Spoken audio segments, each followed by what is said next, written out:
Veamos primero, entonces, de qué tratan los estudios del entorno o estudios preliminares. En términos generales, los estudios del entorno o estudios preliminares abarcan 7 aspectos, a saber: A. Estudios de mercado. B. Estudios socioeconómicos. Noten ustedes que muchas veces nos han dicho que lo importante es realizar el estudio de mercado. Sí, es muy importante, pero no es lo único. Hay que hacer otros estudios, porque si no se los hace podemos fracasar en el negocio. El tercer estudio es el estudio financiero externo. El estudio financiero externo es diferente a la evaluación financiera del plan. Eso hay que tenerlo presente. Estamos hablando de estudios del entorno, o sea, lo que hay en el entorno, en donde va a ser el radio de acción de nuestro plan de negocios. Entonces, cuando hablamos de estudio financiero externo, quiere decir estudio de los portafolios de los bancos de ese entorno. En cuarto lugar tenemos el estudio legal. Hay que conocer la legislación, tanto tributaria, laboral, comercial, con el fin de no ir a cometer irregularidades que después nos pueden causar dolores de cabeza cuando el negocio esté funcionando. Para evitar eso hay que conocer muy bien cuáles son las leyes. Muchas veces las leyes favorecen el negocio, otras veces pues son una amenaza para el negocio. Por eso es bueno conocer los estudios legales. Otro estudio es el estudio de la tecnología en uso. Y ese estudio de la tecnología en uso lo que nos debe permitir es conocer cuál es la tecnología que usan otros, cómo es la organización, por ejemplo, si es un almacén o si es un supermercado, cómo es la organización de los espacios, de la estantería, etc. Entonces, eso es conocer la tecnología en uso. Cómo llevan el registro, cómo llevan la contabilidad, cómo es la administración, cómo es la estructura administrativa, etcétera, etcétera, etcétera. Ya lo veremos en este mismo curso a detalle y en profundidad. Otro es el estudio ambiental.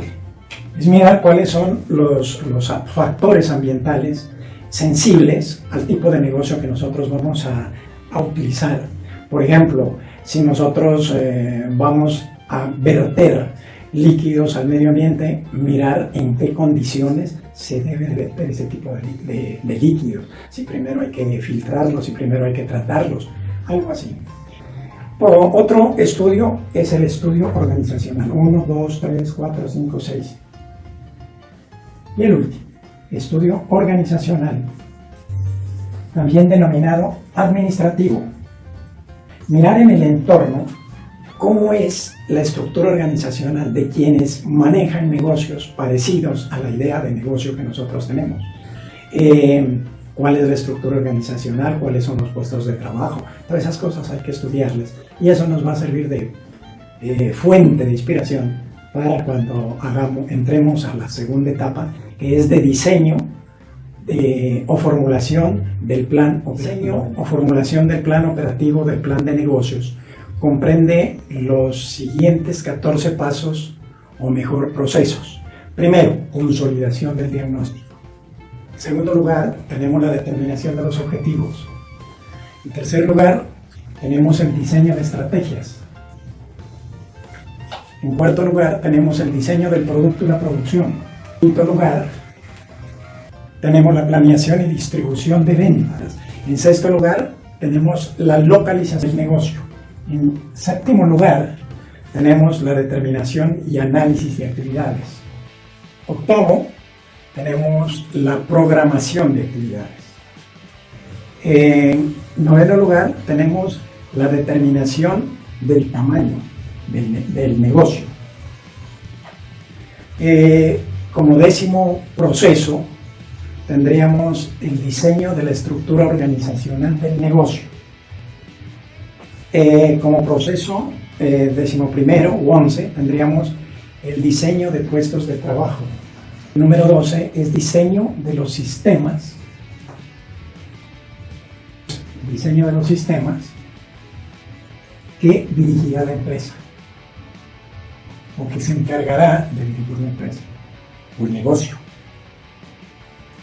13º, la determinación y cálculo de los recursos necesarios para el negocio. Y como último paso o proceso tenemos el cálculo del presupuesto o elaboración del presupuesto. La tercera etapa, o sea, la etapa de evaluación ex ante del plan de negocios, consiste en calcular la rentabilidad de las diferentes opciones para poder recomendar lo mejor. Esta etapa puede comprender 7 acciones o pasos. Pues como lo veremos al enumerar las 7 acciones, pues no siempre las 7 acciones aplican en todo tipo de negocios. Miremos cómo es. Entonces, en primer lugar, es determinar el horizonte de tiempo.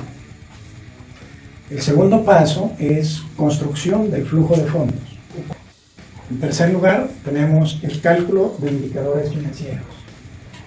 El cuarto paso, construcción del flujo de fondos para negocios con financiación.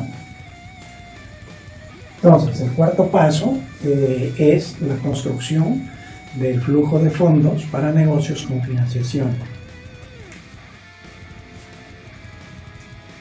El quinto paso es cálculo de impuestos. El quinto paso es cálculo de ajustes inflacionarios. Y el último es construcción del flujo de fondos para aquellos negocios con mercado exterior, puede ser totalmente mercado exterior o algún componente o alguna parte de su producción destinado al mercado exterior. Como pueden ver, por ejemplo, este paso es posible que no aplique para todos los negocios. Aquellos negocios que solamente tengan proyecciones de mercado interno, pues no harán este paso. Entonces, construcción del flujo de fondos para negocios con mercado externo. Bueno, esos son entonces los 3 pasos y los correspondientes subpasos que comprende el plan de negocios. Con esto lo que se pretende es, como decíamos al principio, pues estructurar mediante estudios y cálculos técnicamente hechos si un negocio va a ser o no factible. Por último, me queda destacar que así parezca complejo hacer un plan de negocios, en la práctica, en la realidad es sencillo. Lo importante es verse y en la práctica ir desarrollando esquemas, estrategias. Bueno, por ahora dejemos ahí y nos vemos en una próxima video sesión. Muchísimas gracias y no se olviden de suscribirse a este canal, Amerazo con S.